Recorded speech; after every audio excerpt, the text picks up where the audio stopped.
Hello, my name is Gretchen Beecher, and I am going to be telling a ghost story this evening called Ghost Handprints, retold by S.E. Schlosser.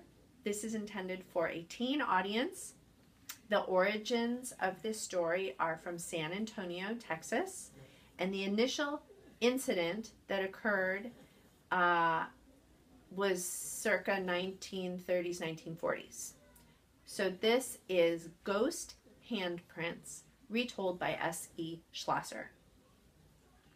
It's late one night, early in May, and a husband and a wife are coming back in their car from a party, and they're talking about the party and how much fun they've just had, and it's a beautiful full moon in the sky, and oh, they've had such a nice time, and they're just approaching the train tracks that intersect with Villamain Road, where Villamain Road becomes Shane Road, right near the San Juan Mission. And as their car is crossing over the tracks, it starts to sputter and cough, and the check engine light goes on, and the car is coming to a stop, and the husband's turning the key. Now, this intersection, local legend has it that there was a school bus filled with children that was hit by an oncoming freight train at this very intersection, and all the children were killed. And the ghosts of these children, according to local legend, are said to haunt this intersection and help anyone who's in trouble. Turning the key of the car. It's not coming back to life. The husband and wife are now stopped dead center on the train tracks. And the wife is saying, "Can you get the car going?" And he's trying. "I'm trying. I'll get it going." He's pumping the gas, possibly flooding the engine. The car is not going, and the signals for the train start flashing at the intersection that they are stopped at. There's a train coming, and they can see it way off in the distance. A little light is coming towards them. And the wife says, "Honey, we gotta go.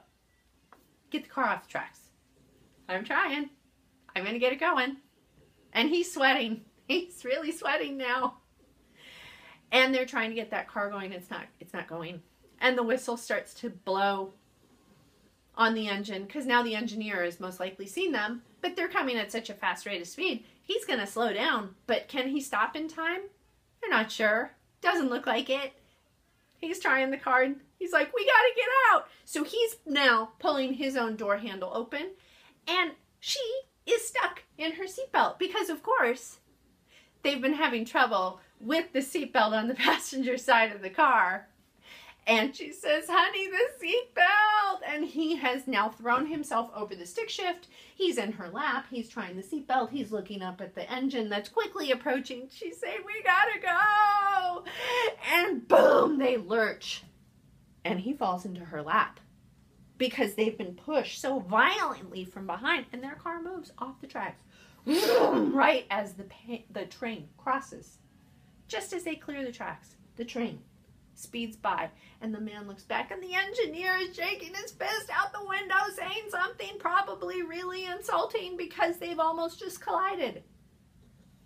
They've just escaped with their lives. It's a terrifying ordeal. The wife says, "How did you do that? How'd you get the car going?" The husband says, I was in your lap trying to get the seatbelt undone. I didn't do anything. Somebody pushed us. Somebody pushed us from behind." And he gets out of that car so fast, and he goes running back in the bright moonlight, looking everywhere. There's nobody there. "Hey! Hey! Who helped us?" He's screaming. She's still stuck. Poor wife is still stuck. She's fiddling with the seatbelt, wrestling with it. He's standing back there now like, what has just happened? She finally gets out. She gets the seatbelt, of course. 2 minutes later, she comes back. "Who was it? Who helped us? Where are they?" "Honey, there's nobody here." No, somebody helped us. Somebody pushed us off the tracks. And now they hug each other. They realized, you know what? We were almost just killed in a car. That was horrible. They're shaking. And she says, you know, honey, you know what? I bet it's somebody who's shy.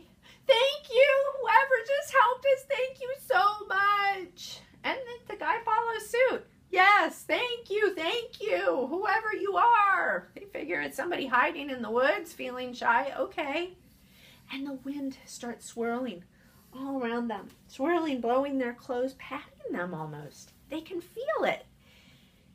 And they're shivering, standing there holding each other, shaking. What a horrible experience they've just been through. The husband's going for his cell phone to call a tow truck because the car, of course, is still not working. And the wife turns towards the car and stops dead in her tracks. Honey, look. And the husband, his cell phone, what? And all across the back of the car are these little tiny little handprints. The kind that you see on the walls of preschools and elementary schools, adorning them all across the country, all across the world. You see these little handprints in schools. And they realize these were the little hands. The little ghosts had pushed them across the tracks. And they're hugging each other. Again, they're shaking. They're in disbelief. They can't believe that just happened. And the wind, it's swirling all over it again. They can feel it. They can feel the padding. It's giving me goosebumps just thinking about it. And they can hear whispering in the wind. You're welcome. You're welcome. And it stops. And the handprints, they fade away. My husband pulls out his cell phone and calls the tow truck. The end.